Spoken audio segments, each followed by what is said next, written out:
Work and energy. ठीक है, तो फोर्स हमने डिस्कस कर लिया था, वर्क डन हमने डिस्कस कर लिया था, that if object is moving because of the force that we are applying on it, in that case will say there is some work that has been done, that has been performed on that object। ठीक है, the next thing which we were starting with is energy। energy हम लोगों ने start कर लिया था थोड़ा सा। ठीक है, एनर्जी का मैंने आपको स्टार्टिंग में बताया था कि it is the ability of object to do work. ठीक है, it is the ability of a body to do work. this is the definition that we had discussed। then there were types of energy which were to be discussed। पहला क्या है आपका mechanical energy, then the next is heat energy, then light energy, magnetic energy, sound energy, solar energy, wind energy and electrical energy। so yeah, let's begin with mechanical energy। अब मुझे ये बताओ सबसे पहले आप लोगों ने चैप्टर रीड किया कि नहीं? I had asked you to read the chapter thoroughly। तो आप लोगों ने रीड किया या नहीं? और रीड किया है तो tell me what are your doubts. कोई भी वर्ड, सेंटेंस, पैराग्राफ, टॉपिक कुछ भी नहीं समझ आया है, tell me, I repeat it again. Okay, so okay, very good, you all read the chapter, that's very good। Tell me your doubts, what are your doubts? क्या problem आई chapter में? Chapter read किया आपने, कुछ भी ऐसा है जो आपको नहीं समझ आया? First tell me those things, will discuss your doubts. Doubts पहले क्लियर करेंगे फिर ही चैप्टर में आगे बढ़ेंगे। ठीक है, ऑलवेज मेक श्योर आप लोगों को अगर पहले के टॉपिक में कहीं पे भी डाउट है, कुछ भी प्रॉब्लम आ रही है कहीं पे, तो उसको क्लियर करे बिना हमको आगे नहीं बढ़ना है चैप्टर में। ठीक है, so is it clear to all of you? Okay, very good. तो हम लोग कंटिन्यू करते हैं फिर, and then I take a short quiz. ठीक है, based on the topic that we have covered. पहले देखते हैं मैकेनिकल एनर्जी। ठीक है, it is the energy present by body due to its position और मोशन। मतलब कोई ऑब्जेक्ट कहाँ रखा हुआ है, उसकी क्या पोजीशन है, और या फिर वो कैसे मूव कर रहा है। ठीक है, उसका motion, motion means movement of object with the change in its position. अगर ऑब्जेक्ट एक प्लेस से दूसरी प्लेस पे मूव कर रहा है, उसकी पोजीशन चेंज हो रही है, तो मैं कहूंगी कि वो मोशन में है। It is in the state of motion. दो टाइप की स्टेट होती है, the first one is rest and the second one is motion. अभी सपोज मैं यहाँ बैठी हुई हूँ, ठीक है, तो मैं यहाँ पे बैठी हुई हूँ, I am not moving from my place, तो मैं क्या कहूंगी? आई एम एट रेस्ट, है ना, मैं रेस्ट पे हूँ अभी। दूसरी चीज, अगर मैं ऐसे ऐसे करके देखो हाथ चला रही हूँ, still I am doing some kind of movement in my body, isn't it? लेकिन मेरी पोजीशन टाइम के रिस्पेक्ट में वही है ना, मैं अभी भी यही हूँ, 2 मिनट पहले भी मैं यहीं पे बैठी हुई थी, है ना। तो टाइम चेंज हुआ बट मैं उसी जगह बैठी हुई हूँ, that means I am at rest even if I am moving my hand, that is not type of motion, है ना। फिजिक्स में, साइंस में अगर आप बात करोगे मोशन की, अगर मैं बात कर रही हूँ, that means my position should change. अगर मैं यहाँ हूँ, 2 मिनट बाद अगर मैं दूसरी जगह होंगी, then I say that I am in state of motion. ठीक है, तो मोशन क्या है? If your position is changing according with respect to time. ठीक है, टाइम के साथ अगर आपकी पोजीशन चेंज हो रही है, पहले आप दूसरी जगह थे, फिर बाद में दूसरी जगह हो, या कोई ऑब्जेक्ट है पहले दूसरी जगह था, फिर टाइम के साथ साथ उसकी पोजीशन चेंज होती जा रही है, then I say that it is in a state of motion. अगर ऐसा नहीं हो रहा है, टाइम बढ़ रहा है लेकिन वो वहीं पे है, तो मैं कहूंगी the object is at rest. ठीक है, तो दो स्टेट्स हो गई, रेस्ट एंड मोशन। तो यहाँ पे अगर ऑब्जेक्ट मोशन में है यानी वो चल रहा है, तो उसमें कौन सी एनर्जी होगी? मैकेनिकल एनर्जी होगी। दूसरी चीज, उसकी पोजीशन क्या है, वो कहाँ रखा हुआ है, कैसे रखा हुआ है, उसके अकॉर्डिंग भी उसमें मैकेनिकल एनर्जी होगी। ठीक है, तो depending on the position of the object and depending on the motion of the object, the energy that the object has is its mechanical energy। mechanical energy वो एनर्जी है जो किसी ऑब्जेक्ट में होगी जब वो उसकी पोजीशन से डिटरमाइन होगा कि उसकी क्या पोजीशन है या फिर उसका कैसा मोशन चल रहा है, उसके बेसिस पे जो उसमें एनर्जी प्रेजेंट होगी वो कहलाती है मैकेनिकल एनर्जी। ठीक है, तो अब बोर्ड पे देखेंगे ध्यान से, पे अटेंशन। एक बार देख के मुझे बता दो क्लियरली दिख रहा है सबको? Just let me set and then I will ask once again and then confirm. Okay, Yeah, so this is it. Give it a second and then see whether it is clear or not. Screen आपको clearly दिख रही है या नहीं? Please confirm students, पढ़ने में आ रहा है आप लोग को?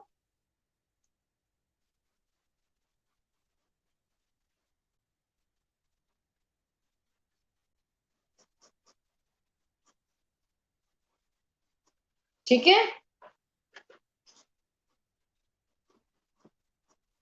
हाँ, अगर क्लियर नहीं दिख रहा है, ब्लर दिख रहा है, तो थोड़ा सा टाइम दो, अपने आप स्क्रीन क्लियर हो जाएगी, ठीक है? So give it a second and see it will be clear after that.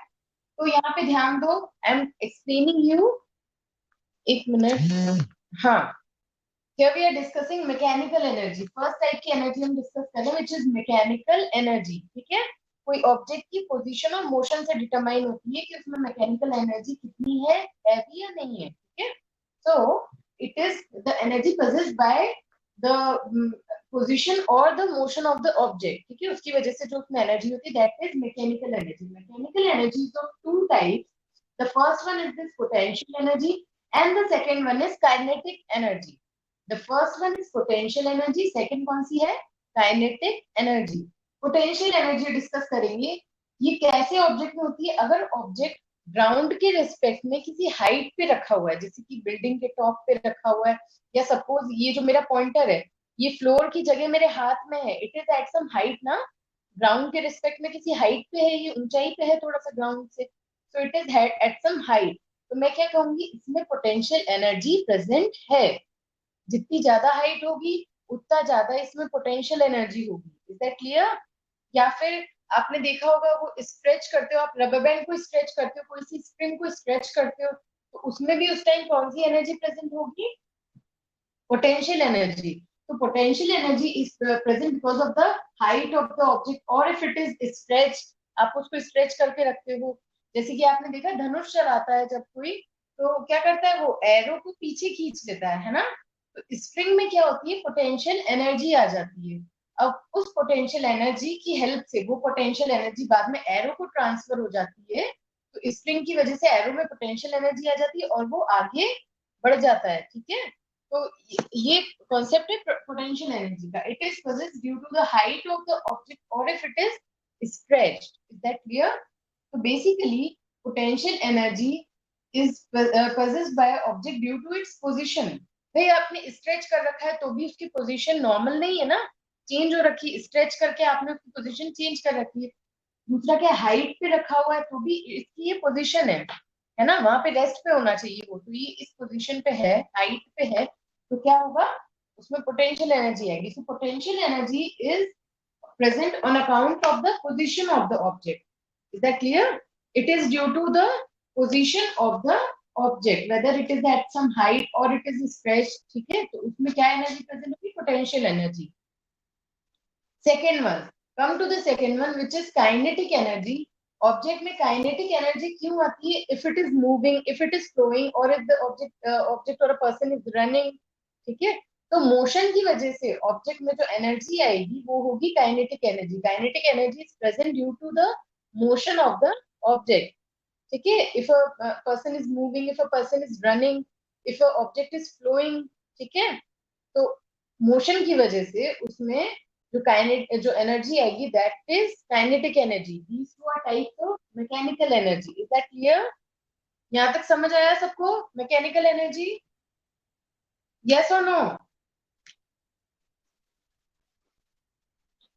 Okay, come to the second one which is heat energy.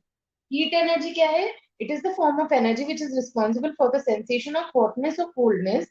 We get heat energy from the sun and also by burning various fuel like wood or coal.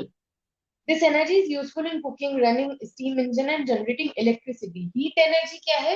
कोई भी object को आप जला दोगे तो उसकी वजह से वहां पे जो एनर्जी आएगी, है ना, या फिर सन से जो आप एनर्जी ले रहे हो, दैट इज हीट एनर्जी. ठीक है, तो हीट एनर्जी की हेल्प से हम क्या करते हैं, कुकिंग कर सकते हैं, या फिर स्टीम इंजन रन कर सकते हैं और इलेक्ट्रिसिटी जनरेट कर सकते हैं. तो हीट एनर्जी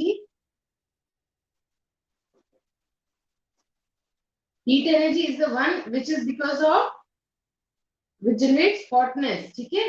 अब वो सन से भी आ सकती है, या फिर आप कुछ फायर कर रहे हो किसी चीज को, या बर्निंग ऑफ फ्यूल, तो भी आपको, या burning of fuel, then also you will get heat energy which can be use for various purpose like cooking, generation of electricity. Is that clear class?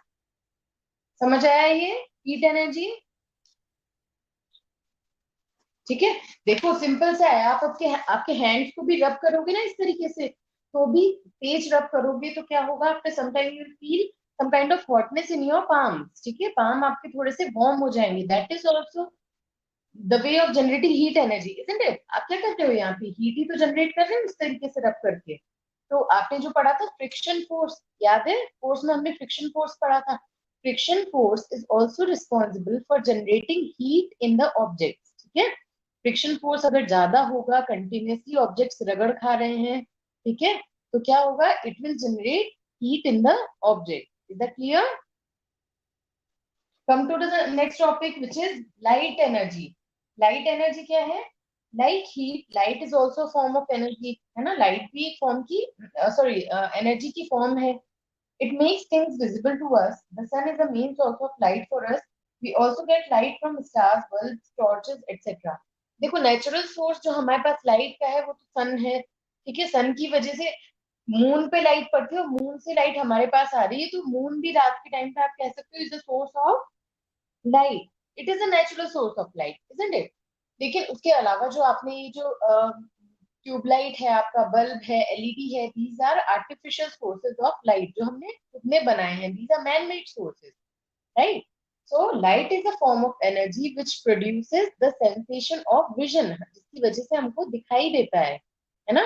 अगर लाइट कैसे, आपको कोई ऑब्जेक्ट किस तरीके से दिखेगा, आप ऑब्जेक्ट को तभी देख पाओगे जब उस पर लाइट गिरेगी, ठीक है। कोई ये सपोज ऑब्जेक्ट है, इस पे लाइट आ रही है, यहाँ पे लाइट आई और बाउंस होके जब आपकी आंखों में जाएगी, ये आंख है आपकी सपोज, तभी आप उस ऑब्जेक्ट को देख पाओगे। You can view a object only when the light comes on it, light falls on it and gets bounce through your eye, then only you can see the object. अगर light ही नहीं आ रही है, अंधेरा है वहां पे, तो आपको वो ऑब्जेक्ट नहीं दिखेगा। Is that clear? So light is a form of energy due to which you can see the things. The next one is magnetic energy. Magnetic energy क्या है? Magnet, as discussed earlier, magnet exert force on other objects and iron objects, other magnets and iron objects. This force is due to the energy of magnet known as magnetic energy. This form of energy is used for various purposes like lifting heavy iron objects using a strong magnet, separation of iron objects from other metallic objects, etc. Magnetic energy की बात करते हैं। देखो आपने force में पढ़ा था ना, मैग्नेटिक फोर्स। मैग्नेट जो अपने सराउंडिंग में, सपोज ये एक मैग्नेट है, ठीक है, इसके पास में कोई सा भी आयरन ऑब्जेक्ट अगर आएगा, सपोज ये आयरन पिन मैंने ली, ये इसके पास में आएगा तो क्या होगा, इसके अट्रैक्ट हो जाएगा, इस पे चिपक जाएगा, है ना। तो ये जिस एनर्जी से आयरन ऑब्जेक्ट को या दूसरे मैग्नेट को अपनी तरफ अट्रैक्ट करता है, that is the magnetic energy, ठीक है। जिस एनर्जी की वजह से ये इस पे फोर्स लगा पा रहा है ना, इसको अपनी तरफ खींच ले रहा है, वो क्या है, मैग्नेटिक एनर्जी, ठीक है। So it is possessed by a magnet through which it can attract the other magnets or these iron object towards itself. Is that clear? That is magnetic energy. तो हमें क्या होता है कि कोई आयरन ऑब्जेक्ट है, if it is very heavy, तो हम क्या करते हैं, हैवी मैग्नेट यूज करते हैं उसको उठाने के लिए। आप नहीं उठा सकते तो मशीन पार्ट्स में क्या होता है, मैग्नेट लगा होता है बड़ा सा, जिसकी वजह से वो मैग्नेट लगा है तो ये अपने आप इससे अट्रैक्ट होके अटैच हो जाएगा इस तरीके से। सिमिलरली खूब सारा हमारे पास सपोज मिक्स्ड मटेरियल है, अलग अलग चीजें यहाँ पे मिक्स हो रखी हैं, ये कुछ अलग अलग चीजें हैं, प्लास्टिक है, इसमें ग्लास है, आयरन है, ठीक है, सो रबर है, ये सब चीजें हैं इसमें। आपको क्या करना है, इसमें से आयरन निकालना है, तो क्या करो, आप एक एक उठा के देखोगे क्या, नहीं ये आयरन नहीं है, ये भी आयरन नहीं है, अच्छा ये आयरन है, इसको अलग रख दो। It's better do one thing, bring a magnet close to it, एक मैग्नेट ले आओ यहाँ पे, है ना। तो क्या होगा, जितने भी आयरन ऑब्जेक्ट है, सपोज ये आयरन का है, ये वाला भी आयरन का है, तो आयरन ऑब्जेक्ट जितने भी होंगे वो सारे इससे अट्रैक्ट हो जाएंगे, rest of them won't get attracted to these magnets. इस मैग्नेट से बाकी की चीजें अट्रैक्ट नहीं होगी, लेकिन सिर्फ आयरन की अट्रैक्ट हो जाएगी। तो आयरन अल्टीमेटली आयरन वाले पार्ट इसके चिपक जाएंगे यहाँ पे, तो आयरन हमारा अलग हो गया इन सब में से। तो this is how we can separate iron from rest of the thing magnet. समझ आया class? Is it clear? Have you all understood about magnetic energy, heat energy, light energy and mechanical energy so far? कोई doubt है यहाँ तक? आगे बढ़े।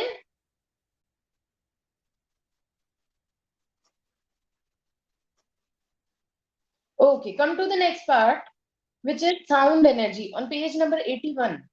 Sound energy, sound is a form of energy which produces the sensation of hearing in our ears. जिस तरीके से light की वजह से आपको दिखाई देता है, साउंड की वजह से आपको सुनाई देता है। Sound energy is produced by radio, music players, musical instruments like sitar, guitar, etc. तो साउंड क्या है? साउंड तो कोई भी ऑब्जेक्ट है। ये देखो, ये टकराया, ये देखो साउंड क्रिएट हो गई। मैं क्लैप कर रही हूँ तो साउंड क्रिएट हो गई। ठीक है, तो अलग अलग चीजों से बहुत सारे टाइप की साउंड निकल सकती है। म्यूजिकल इंस्ट्रूमेंट्स है, आपका गिटार है, वायलिन है, सितार है, तो ये सब क्या है? साउंड प्रोड्यूस कर सकते हैं। उसके अलावा रेडियो, म्यूजिक प्लेयर, टेलीविजन है, मोबाइल फोन है, इनसे भी आप साउंड प्रोड्यूस कर सकते हो। So it is basically a energy which produces hearing in us. ठीक है, हमको जिसकी वजह से सुनाई देता है वो क्या है? आपकी साउंड एनर्जी। ठीक है, then solar energy. Solar energy क्या है? The vast amount of energy obtained from the sun is called solar energy. It is utilized by plants while preparing food. See, plants prepare their food by the process of photosynthesis. Photosynthesis. पढ़ा है आप लोगों ने photosynthesis पहले? Have you studied about photosynthesis? आपके previous chapter में है क्या?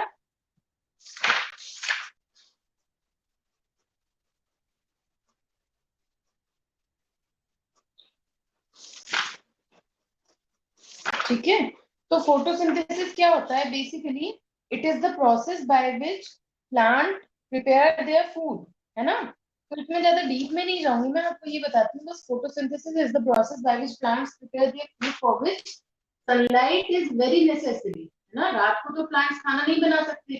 Sunlight is one of the most important thing needed for the process of photosynthesis. तो क्या होगा? सनलाइट कहाँ से आएगी? Solar energy. Sunlight is a form of solar energy, isn't it? It is nothing but solar energy itself. ये solar energy plant को बहुत जरूरी है to prepare the food by the process of photosynthesis. इसके अलावा आज की डेट में आपने देखा होगा कई बिल्डिंग्स पे, इसमें एक एग्जाम्पल दे रखा है फोटोसिंथेसिस के लिए जरूरी है प्लांट्स को फूड प्रिपेयर करने के लिए। इसके अलावा आपने देखा होगा कुछ बिल्डिंग्स होती हैं, जैसे सपोज की बिल्डिंग है, ठीक है, दिस इज द बिल्डिंग। इसके ऊपर आपने देखा होगा टेरेस पे इस तरीके से शीट्स लगी रहती हैं यहाँ पे, देखा है किसी ने?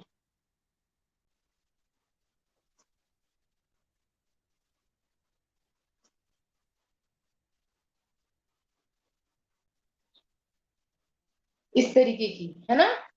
तो ये जो होती है आपकी, ये होती है सोलर पैनल। ये है आपकी सोलर पैनल। ये सोलर पैनल है। ये क्या करती है? The purpose of this solar panel is it converts solar energy. जो ये सोलर एनर्जी यानी सन की जो एनर्जी है, इसको ये कन्वर्ट करती है किसमें? इलेक्ट्रिकल एनर्जी में। इलेक्ट्रिकल एनर्जी में, ठीक है। तो इलेक्ट्रिकल एनर्जी में कन्वर्ट करती है ये solar panel.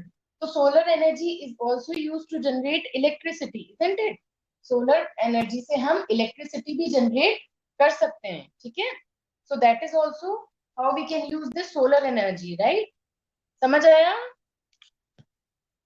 Yes or no?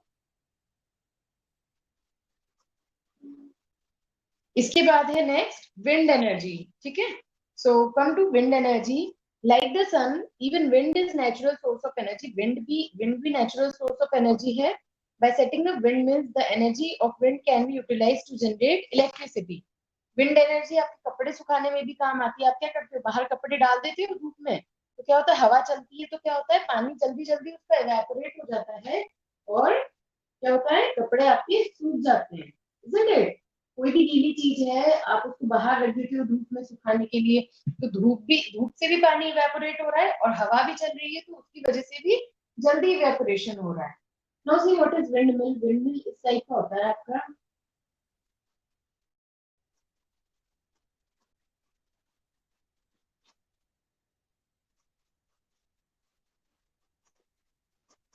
ऐसा. ठीक है. बेसिकली मैं ऐसे बनाती हूँ, रुको.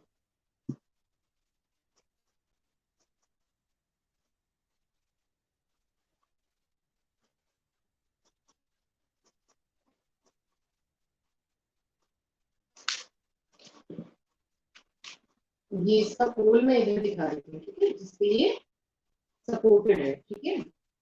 तो ये होता है आपका विंडमिल. ये क्या करता है, हवा चलती है तो ये घूमता है ना.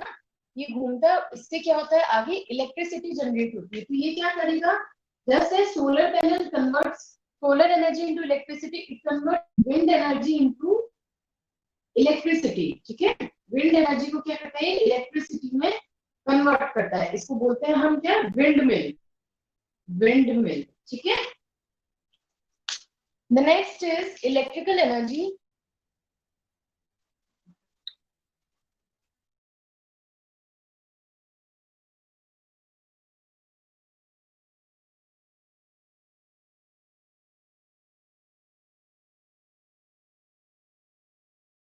It is another form of energy which we use to run electrical appliances like washing machine, television, computer, air conditioner, tube light, fans, etc. We get it from electricity. Electricity से हमको क्या मिलती है, इलेक्ट्रिकल एनर्जी, जिसकी help से हम क्या करते हैं, ये सब इलेक्ट्रिकल डिवाइसेस को रन करते हैं. ठीक है. तो ये है आपका इलेक्ट्रिकल एनर्जी. ठीक है. जो भी आपके इलेक्ट्रिकल अप्लायंस हैं वो किससे चल रहे हैं, इलेक्ट्रिकल एनर्जी से.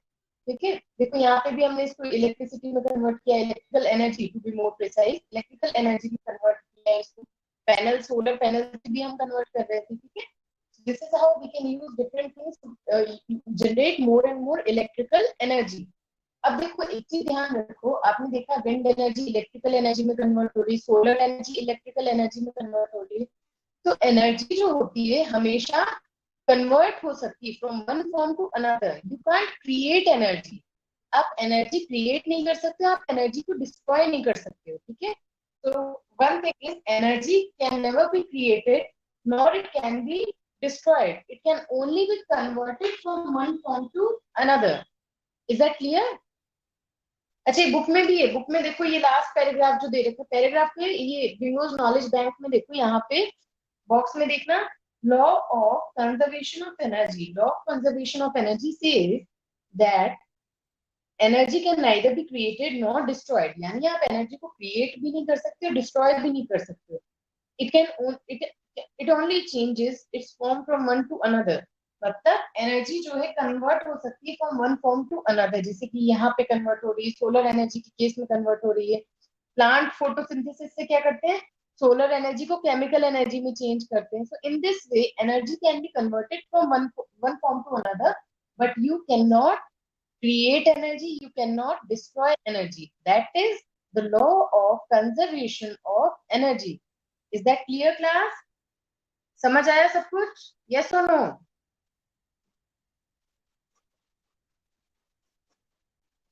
Is it clear?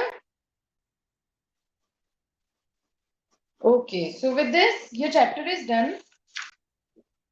देखो मैं क्या करती हूँ, क्वेश्चन आंसर्स आपको पहले okay, one thing I do is, मैं ये सारे क्वेश्चन आंसर्स और ये जो fill in the blanks, match the following MCQs है, ये सब मैं आपके ग्रुप पे डालूंगी. ठीक है. I write it down somewhere, I take the photograph and I post it in your group. ठीक है. तो वहां से आप लोग देख लेना. ये जो वन वर्ड एक्सरसाइज है, फिल इन द ब्लैंक्स है, मैच द फॉलोइंग है, ये टिक द करेक्ट आंसर है, इसको अपनी बुक में ही कर लेना. And do the question answer. ये जो क्वेश्चन आंसर है, आंसर द फॉलोइंग क्वेश्चन, इसको अपनी कॉपी में करना. ठीक है. क्वेश्चन लिखना फिर आंसर लिखना, फिर क्वेश्चन लिखना फिर आंसर लिखना. अब देखो ये वाला क्वेश्चन है, क्वेश्चन नंबर 3. देखो यहाँ पे define the following terms, muscular force, elastic force. तो आप कैसे करोगे इसको, कॉपी में लिखना डिफाइन द फॉलोइंग टर्म्स, पहले ये क्वेश्चन लिखना.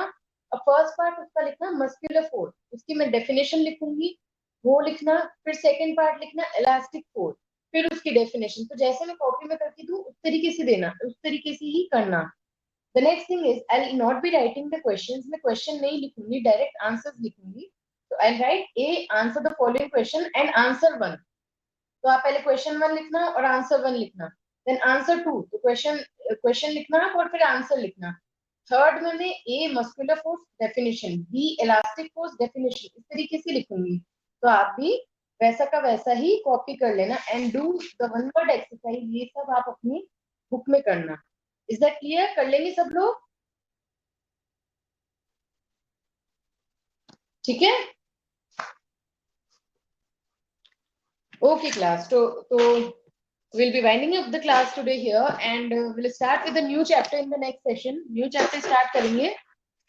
पढ़ के रखना नेक्स्ट चैप्टर जो भी आपका चैप्टर नंबर 10, उसको पढ़ना ताकि वो समझ आ जाए आपको जब मैं स्टार्ट करूं।